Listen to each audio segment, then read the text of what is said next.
Hello guys, as probably some of you know, I was recently in Zimbabwe for 3 weeks, and one of the things that I managed to do was to record some videos, some content, which I am starting to slowly upload on my YouTube channel and sharing on my social media platforms.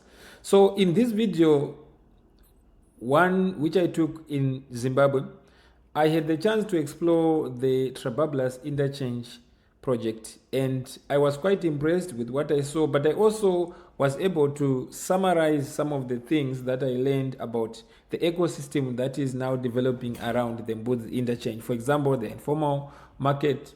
There are also some buses that travel some to South Africa and other destinations within and even outside of Zimbabwe. So in this video, I share my thoughts, what I see on the Zimbabwean economy, including the real estate sector, including around that area, and general views and experiences that I was able to actually witness when I was in Zimbabwe. So make sure you watch this video until the end and enjoy.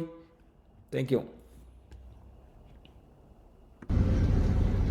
Hello guys, we are in Harare, Zimbabwe, and you can see I'm so excited.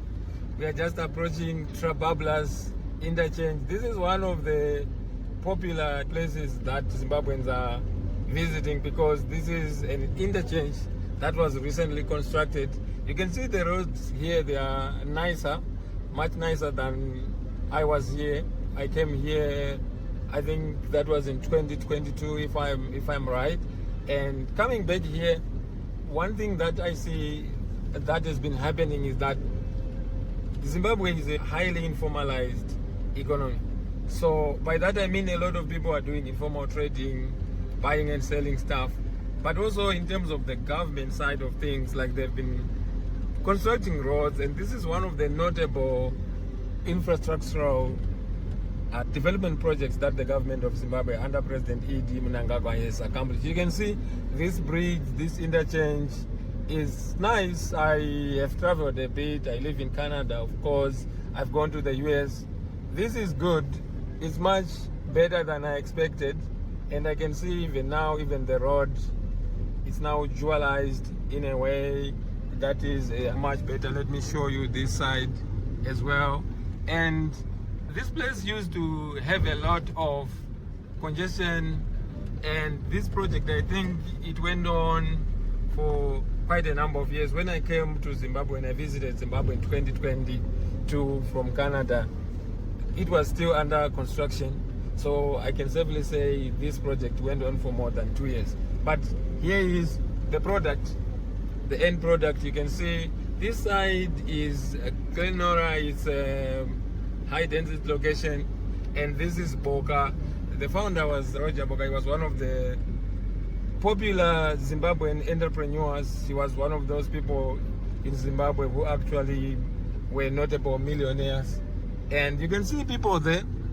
They are doing their own way of living, brick molding. You can see construction trucks, and I can see the Zimbabwean economy moving in the right direction in terms of infrastructure, and people are doing what they have to do to survive, which is a good thing. And this is Moody exchange, right? And there's a roundabout here as well, and most of the traffic, it goes this way, but we are going to Beatrice for a farm visit, and I'm gonna be uploading more content on that.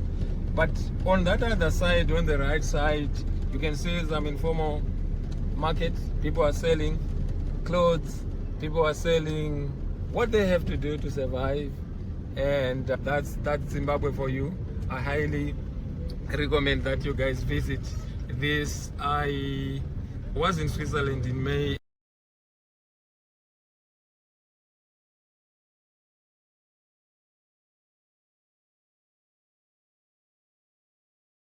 And one thing that I can notably see, and of course there are different countries, is that things here, people live in their own way, they are happy. In Switzerland,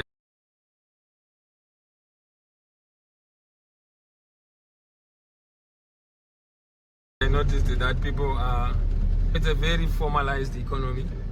And if I am to compare even with Canada, it's very formalized economy. And of course, not to say there's no formal sector, but I mean, I didn't see this, at least where I traveled. In Zurich, went to Interlaken, we went to Grindelwald. And you see here, the buses here, they go, I think some of them, they go to probably South Africa, I'm not sure, but you see, these buses, they go far. And a lot of Zimbabweans, I know, they go and buy their stuff in countries like Zambia, South Africa, to come and resell here in Zimbabwe. So some of them, they use mostly these buses. So I know a trip from here to Johannesburg will probably take you like 17 hours. So I used some point I lived in South Africa briefly, and it was such a trip that you would know, like, if you have to do that, like you were going to be in the bus for the long haul. I just wanted to share with you guys. This was an opportunity for me to showcase what I'm observing. I'm just an observer, a commentator, someone who is learning a lot.